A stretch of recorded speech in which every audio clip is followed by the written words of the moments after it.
Então, aqui na missão 3, o núcleo da manipulação tripla. Aqui o enunciado pede que se modele manualmente um objeto 3D. Aí tem alguns exemplos aqui, algumas opções, que depois seja aplicadas transformações geométricas. Três tipos de transformações geométricas: translação no eixo X, a rotação no eixo Y e a escala no eixo Z. Vai ser usar as teclas aqui T, Y e E, as maiúsculas e minúsculas, para o usuário poder interagir com o programa. Então, falar sobre o programa implementado aqui da missão 3, que é a biblioteca de cabeçalho da OpenGL. As variáveis que foram definidas aqui: variável para o eixo X, que vai ser aplicada a translação, float trans_x, ela está zerada porque está na posição inicial. Aqui a unidade, que vai ser uma constante, que vai receber a unidade que vai ser usada para fazer a translação do objeto. Aqui foi definido 0.05, que vai ser a distância que vai ser percorrida a cada toque no teclado que o objeto vai percorrer. Para o eixo Y, que é a rotação, a variável hot_y está zerada também, está na posição inicial. Vai ser usada aqui uma constante, float, delta hot, que vai girar o objeto 5 graus a cada toque no teclado, tanto sentido horário como anti-horário, né? Vai mover o objeto positivamente ou negativamente, 5 graus a cada clique no teclado. Para o eixo Z, que é a escala, que vai começar em 1 aqui para manter o tamanho dela original, foi definida a variável para a escala, começando em 1, a constante, que foi definida aqui 0.1, que aqui vai ser o fator de multiplicação do objeto, que ele vai aumentar ou diminuir a cada toque no teclado, né? Vai a essa proporção aqui de 10%. A função de desenhar a pirâmide, como vai ser desenhada manualmente, vai ser inserido os vértices de cada triângulo, bem como também do quadrado, que vai ser a base da pirâmide, que é uma pirâmide quadrada, né? Que foi inserido as cores aqui, uma cor para cada face, cada triângulo. Vai ser uma face da pirâmide. Foi definida aqui uma cor vermelha, verde, azul e amarela, uma para cada face da pirâmide, né? Foi inserida aqui as cores e todos os vértices, e aqui inseridos os vértices para a base da pirâmide. Pronto, então falar aqui agora sobre a função display, né? Dá só uma revisada nesse comando que já foi falado nas outras vezes. Aqui é como se fosse o comando que pedisse para limpar os pixels da tela, né, a cada frame, né, para não ficar acumulando, né. Esse aqui é o comando que vai guardar a distância de profundidade, porque é um objeto 3D e tal, né. E essa aqui a matriz já foi falada várias vezes, então não vem ao caso falar dela de novo. Acho que vamos focar principalmente na função aqui da posição da câmera, que é a função glue_locat. Vou falar um pouco sobre ela. Esse primeiro bloco de coordenadas aqui, ele vai definir a posição da câmera, né? No caso aqui, o 0, 0 é como se fosse a câmera estivesse no ponto inicial, 0, lá na origem, né? Como se fosse no plano cartesiano. Aqui no eixo Y aqui, é como se a câmera estivesse um pouco levantada 0,5 unidades acima do nível 0 do eixo Y. O segundo bloco de código aqui de coordenadas é o ponto de foco da câmera, para onde a lente está apontando, né? Ele está tudo zerado aqui porque ele vai apontar para o início, para o meio da tela, para a origem de tudo, né? A figura vai ficar bem no início, no meio do objeto, na verdade. E o terceiro bloco de coordenadas aqui, ele vai indicar como se fosse a posição do cinegrafista que está segurando a câmera, né? Aqui tá o X aqui está zerado, o Y está apontando para cima para dizer que o cinegrafista está de pé, né?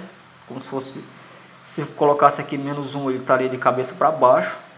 Também se eu colocar um número maior do que 1, não vai mudar a posição. Se eu colocar 2 ou colocar 5, 10, não vai mudar a posição que está sendo vista a imagem, né?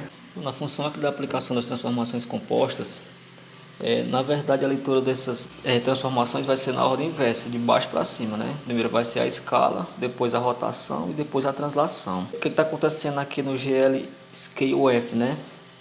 Que é a função de aplicar a escala, que ela vai aumentar o tamanho do objeto, vai alterar, aumentar ou diminuir, né?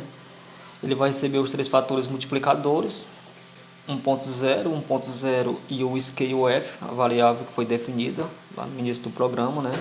O que vai acontecer aqui? Quando o usuário interagir, clicando na tecla E, minúsculo ou maiúsculo no teclado, essa linha ela vai achatar ou esticar a pirâmide como uma sanfona, alterando apenas o eixo da profundidade, que é o eixo Z, enquanto que a largura e a altura vão continuar intactas. Na função aqui RotateF, que vai girar o objeto, ele vai receber um ângulo que foi definido lá no início, que vai ser a variável hot_y, que foi definido lá no início do programa, né? E depois ele vai ativar o eixo desejado, ligando o vetor correspondente. Foi colocado aqui 1.0 no eixo Y, né? O que vai acontecer? Ela vai pegar essa pirâmide que acabou de ser deformada e vai girar em torno do próprio eixo, no caso do eixo Y. Para a função aqui glTranslateF, nesse programa aqui, nessa missão, que vai ser o último que vai ser aplicado, ele vai mover o objeto de lugar, vai transladar o objeto de um lugar para outro, né? Como é que funciona aqui? Ele vai empurrar o objeto nas direções x, y e z. Por isso que foi passada a variável transx no primeiro parâmetro e os outros ficaram zerados. O objeto vai pegar a pirâmide, que já foi escalada, está girando, né? E vai deslocar para a esquerda ou para a direita da tela, dependendo do valor do transx alterado pelas teclas T minúsculo e T maiúsculo. Aqui vai chamar a função que desenha a pirâmide. Essa função aqui já foi falada outras vezes, mas eu vou relembrar. Esse aqui é o comando responsável por fazer que as animações e movimento no programa eles rolem 100%, sem ter aquela piscada, como se estivesse desenhando pixel por pixel do objeto na tela, né? Agora, para finalizar aqui com a função de interação do usuário com o programa, a função teclado, que vai receber aqui os parâmetros da tecla e dos eixos aqui do cursor, né? As teclas escolhidas para interação foi T, minúsculo, maiúsculo. T minúsculo vai transladar o objeto para o lado esquerdo. O T maiúsculo na direção contrária, move para a direita. O Y vai fazer a rotação girar em um sentido. O Y maiúsculo vai girar no sentido oposto. E no eixo Z, que é a escala, ele vai achatar o objeto, né? Quando for clicado o E minúsculo, e quando for clicado em E maiúsculo, ele vai esticar o objeto no eixo Z. A tecla 27 aqui foi usada para sair do programa, a tecla ESC, né? No caso do 27 é da tabela ASCII. Aqui a função do GLUT Post Redisplay, que já foi explicado outras vezes, mas ela serve para chamar a função display, para atualizar o desenho na tela, a modificação que for feita. A função init, que é a função das cores, que foi colocado um pouco em cada canal, padrão RGBA, que é o padrão. Aqui é o último canal alfa, é 1, para dizer que está totalmente opaco o fundo. Aqui aquelas funções de matriz, que já foi falado antes, que é a questão da profundidade, teste de profundidade para objetos tridimensionais, né? Aqui é a GL Matrix Mode, GL Projection, que ela vai abrir o canal da lente, né, da câmera. Glue Perspective aqui, que aqui vai ser o ângulo de inclinação da câmera, né? E aqui é aquela questão da proporção, divisão da proporção do tamanho da tela. Aqui vai ser aquela questão da distância da câmera, aqui o ponto mais próximo e aqui o ponto mais afastado, que vai ser capturado o objeto na imagem, né, da câmera. E aqui a GL Matrix Mode, que vai diminuir o foco do canal de posicionamento de outros objetos, né. E aqui a função principal, já foi falado outras vezes, que vai apenas chamar as funções que já foram definidas, né. Não vou me estender falando dela, porque já foi falado nas outras missões. Agora eu vou executar o programa para mostrar ele funcionando. Aqui está a nossa pirâmide desenhada, vou clicar dentro para poder interagir aqui.